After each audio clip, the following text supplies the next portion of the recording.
ሰላም ጤና ይስጥልን። የጊዮን ዜና መረጃዎችን እንሆ። የ7 ለ7 ክፍለ ጦር ደመላሽ ሻለቃ ቃኞች በኤፍራታ ግድም ፈረደ ውሃ የደፈጣ ጥቃት ፈጽመዋል። የደፈጣ ባለሙያዎቹ 7 ለ7 ክፍለ ጦር ደመላሽ ሻለቃ ቃኝ ካጣዬ የቅርብ ርቀት ፈረድ ውሃ ፈጣን እርምጃ በመውሰድ በገዢው ስርዓት ጠባቂዎች ላይ ከፍተኛ ሰብአዊና ቁሳዊ ኪሳራ በማድረስ ታላቅ ድል አስመዝግበዋል።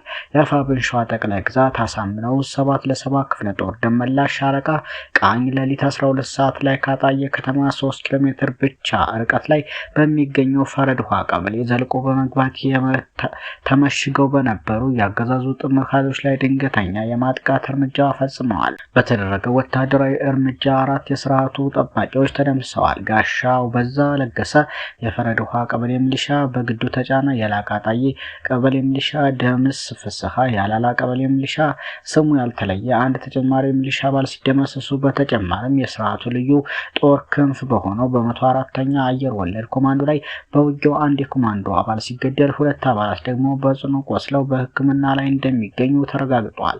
የደመላሽ ሻለቃ ቃኞች የተጣለባቸውን ተልዕኮ በድል አድራጊነት ካጠናቀቁ በኋላ የጠላትን የጦር መሳሪያ በመማረክ ለትግሉ ገቢ አድርገዋል። 2 ክላሽንኮቭ መሳሪያ፣ 1 ጂ3 መሳሪያ ማረኩ መሆናቸውን የአፋብኃ ሸዋ ጠቅላይ ግዛት አሳምነው ህዝብ ግንኙነት መምሪያ ገልጸዋል። እንዲሁ በትግራይ ክልል በራያ አላማጣ ወረዳ ነሐሴ 4 ቀን 2018 ዓ.ም ጠዋት 2 ሰዓት አካባቢ ተደጋጋሚ የድሮን ጥቃት መፈጸሙን የአካባቢ ምንጮች ገልጸዋል። እንደ ምንጮቹ ገለጻ ከሆነ ጥቃቱ የተፈጸመው በራያ አላማጣ ወረዳ የመረዋ ንዑስ ወረዳ በሚገኘው የመረዋ ሁለተኛ ደረጃ ትምህርት ቤት አካባቢ አርሚ 26 በሚባለው የትግራይ ኃይሎች ስብስብ ላይ እንደሆነ የሚገመት ሲሆን በአካባቢው እስከ 4 ጊዜ የሚደርስ የድሮን ጥቃት መፈጸሙን ታውቋል።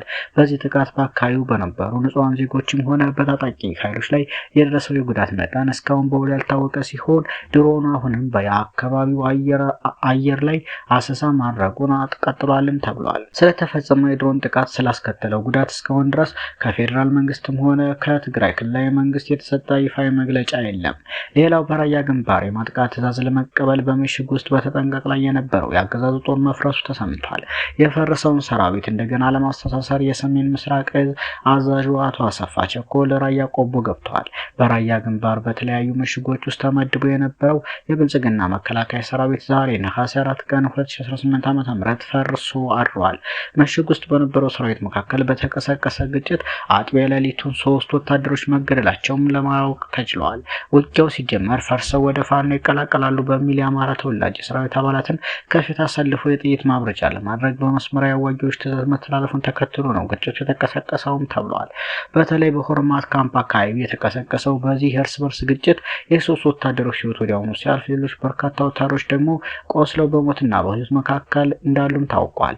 ግጭቱን ተከትሎ በርካታ ወታደሮች ከጥርናፋቸው በመጥፋት ከነ ሙሉ ትጥቃቸው ፋኖን ተቀላቅለው አድረዋል። ይህንን ተከትሎ የሰሜን ምስራቅ እዝ አዛዡ አቶ አሰፋ ቸኮልና ሌሎች የህዝብ ማረክተኛ ወታደራዊ አዛዦች ዛሬ ነሐሴ 4 ቀን 2018 ዓ.ም ረፋድ ቆቦ ከተማ የገቡ ሲሆን የፈረሰውን ሰራዊት እንደገና ለማስተሳሰር ቢሞክሩም ነገር ግን ከአቅማቸው በላይ እንደሆነባቸው ምንጮች ጠቅሰዋል። ወገን ከወገኑ እየተቀላቀለ ነው ሲል 74ኛ ክፍለ ጦር አስታውቋል።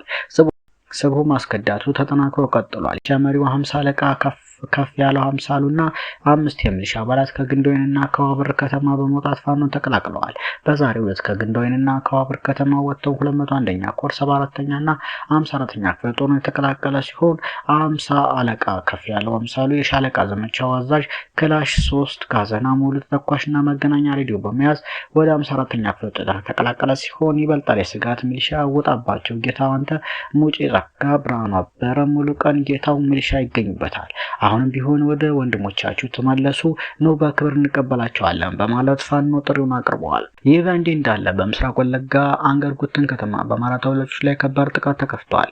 የክልሉ ታጣቂዎች ከመከላከያ ሰራዊት ጋር በመሆን ዛሬ ነሐሴ 4 ቀን 2018 ዓ.ም ማለዳ ጀምሮ ቤት ለቤት እየዞሩ ጭምር ንጹሃኖችን በጅምላ እየረሸኑ ይገኛሉ። እስካሁን ባለው ቁጥራቸው በውል ያልታወቀ ንጹሃኖች ሲገደሉ፣ ቀሪው ህዝብ መውጫ አጥቶ በሞትና በህይወት መካከል ይገኛል። የክልሉ ታጣቂዎች ከብልጽግና መከላከያ ሰራዊት ጋር በመቀናጀት ጥቃቱን የከፈቱት በአንገር ጉትን ከተማ ብቻ ሳይሆን መንደር 3 ተብሎ በሚጠራው ቀበሌ ጭምር ከከተማዋ በቅርብ ርቀት በሚገኙ ቀበሌዎች ጭምር መሆኑ ታውቋል። ሰሞነኛ መረጃዎች እነዚህን ይመስሉ ነበር።